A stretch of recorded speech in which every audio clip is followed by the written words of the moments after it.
Marc Woltenhauer, bonsoir. Bonsoir.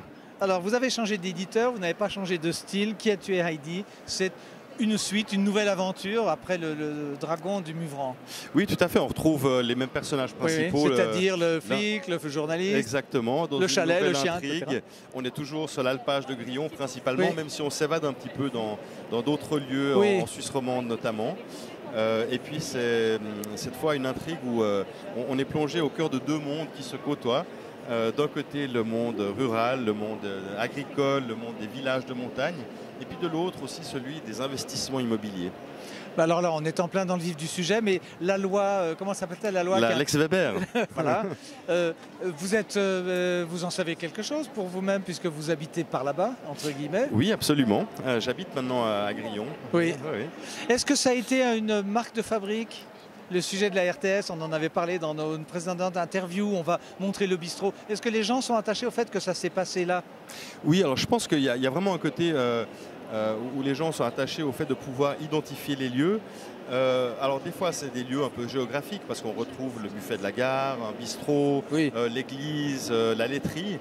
Mais je pense que ça va peut-être un peu plus loin que ça, c'est que le lieu est vraiment incarné par différents aspects, qui soient géographiques, qui soient culturels, Si on va au qui temple soient et qu'on s'attend, gastronomiques. oui, si on va au temple et qu'on s'attend à trouver un cadavre, mais après tout dans Simnon, c'était le 36, c'était le boulevard des Batignolles et le boulevard Saint-Germain. Est-ce que cela fait quelque chose quand c'est en Suisse? Parce que vous n'êtes pas le premier, on salue Corinne Jacquet et ses romans. Oui, Elle disait, mais évidemment, quand absolument. il y a ça se passe dans ma rue, ça se passe chez moi. Ouais. Vous avez toujours ce genre de remarques indépendamment oui, bien sûr, il y a beaucoup de remarques qui vont dans ce sens-là. Quand on lit notamment des polars étrangers, ça nous fait voyager parce qu'on découvre un pays, une autre région. Bien sûr. Et là, au contraire, les gens qui vivent en Suisse et qui lisent mes livres se sentent un peu comme à la maison. Et en même temps, j'ai aussi beaucoup de feedback maintenant de lecteurs français, belges, québécois, qui pour eux, c'est un voyage finalement de lire Bien mes sûr, livres. de se retrouver dans les montagnes. Même si on est dans un pays francophone, oui. ils découvrent peut-être une autre atmosphère, une autre culture qui est différente de la leur. Alors ça se passe aussi bien pour Qui a tué Heidi que pour le Dragon du Muvran, ou c'est un effet de second volume, on vous attendait un peu au tournant? Alors ça se passe magnifiquement bien, c'est une très belle aventure, et surtout ce qui m'a aussi surpris, c'est que finalement la sortie du deuxième livre a vraiment relancé aussi le premier, qui est paru en poche, qui a donc marché en plus, très bien aussi en livre de poche. Bon, mais ça, vous n'êtes pas le premier à dire que le poche du premier roman ou d'un autre roman, ça marche très bien. Pourquoi le poche? Parce que c'est pratique? Je pense qu'il y a un aspect pratique, ça c'est certain, et probablement aussi une question de prix.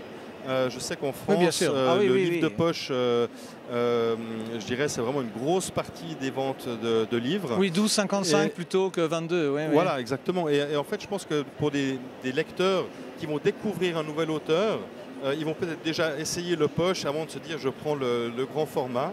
Et du coup, je m'en rends vraiment compte, c'est que notamment en France, j'ai eu beaucoup de nouveaux lecteurs ces quelques derniers mois. Alors merci de nous avoir reçus, Marc. Et puis quant à nous, le livre sera dans le prochain catalogue de France Loisirs. Avec un peu de retard, on le regrette, mais pourquoi pas.